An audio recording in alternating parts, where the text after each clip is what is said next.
Hello, fellow diggers. Well, guys, sorry I didn't get on here and tell anybody anything yesterday. Whew, sun was blinding me out. But as some of you may remember, my thumb out of the way. Yesterday I had to go to the hospital and get my big toe on my left foot amputated. So anyway, it wasn't no big deal. They made out like it was a big deal. Didn't want me to drive for 24 hours and all this. So my stepson and I stayed with my mother at her house yesterday. She drove me back from the hospital and picked up Jerry and took him over to her house, and so we just stayed there rather than her drive me all the way home and then have to come pick him up the next morning. And we had a bad storm cell come through. I mean bad.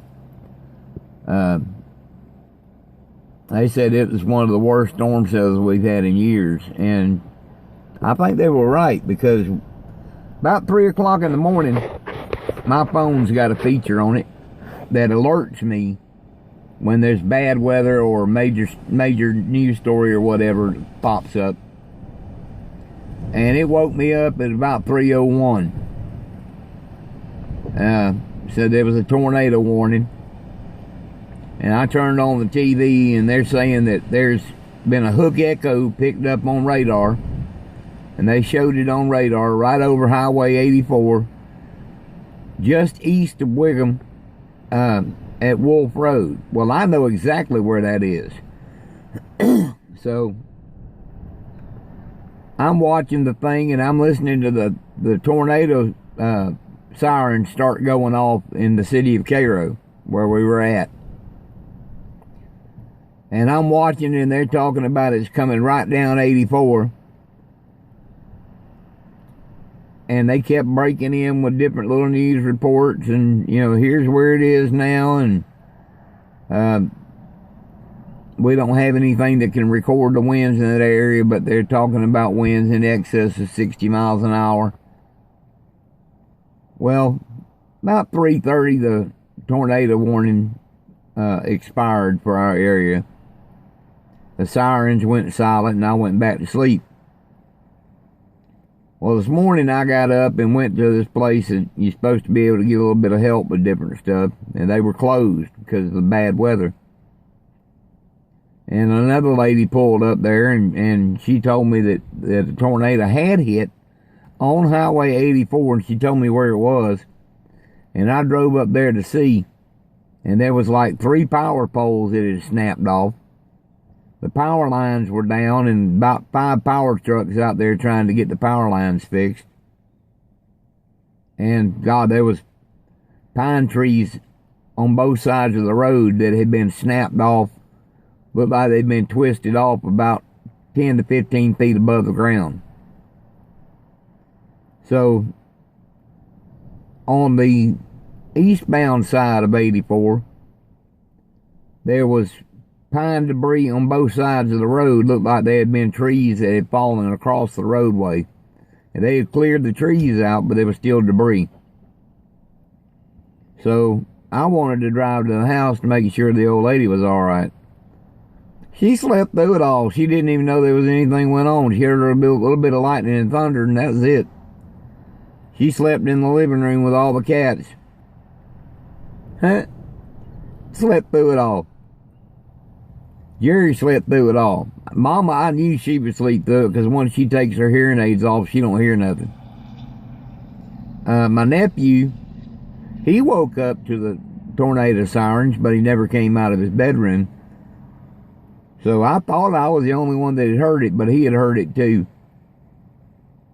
But I don't know that I'll do it today, because they had all the power trucks out there, and I don't want to get out there and mess them up. But at some point I'm going to get out there and take video of all those trees that were snapped off. And there was 2 good sized oak trees that were blown over in yards right in there. So it was something came down.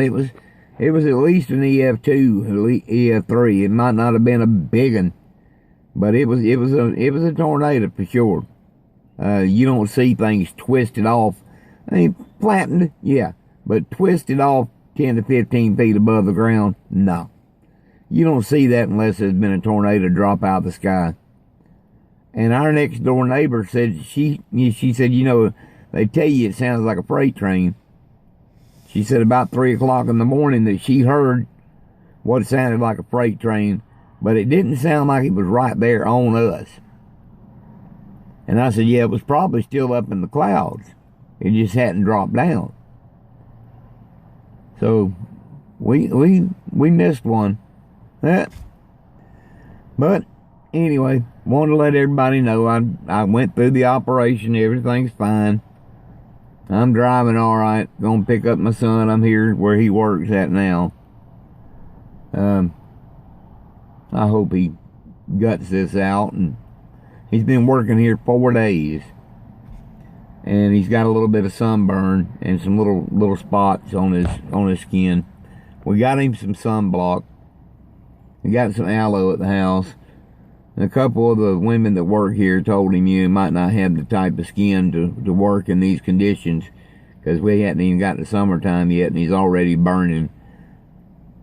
Hell, I'm part Indian. I'll burn the first time I get in the sun, and I might peel a little, which peeling is like 2nd degree burns. But then I'll turn reddish brown. I won't turn brown, I'll turn reddish brown because of the Indian blood. So I don't know, I think maybe this might not just be his cup of tea and he's grabbing at straws trying to figure out a way to get out of it. But we really need him to work so we can have that extra income, because we need it bad. I hope he guts it out. If not, he's going to have to get another job fast. In fact, I would say find the other job before you quit. But, anyway. Things are going fine, I guess. But, wanted to jump on here and let everybody know, because I know there's a few of you that wanted to know how things progressed with the surgery.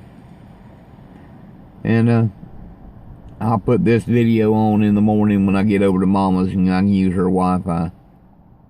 So until then, peoples, this is your one and only Penny Digger. And I'm out.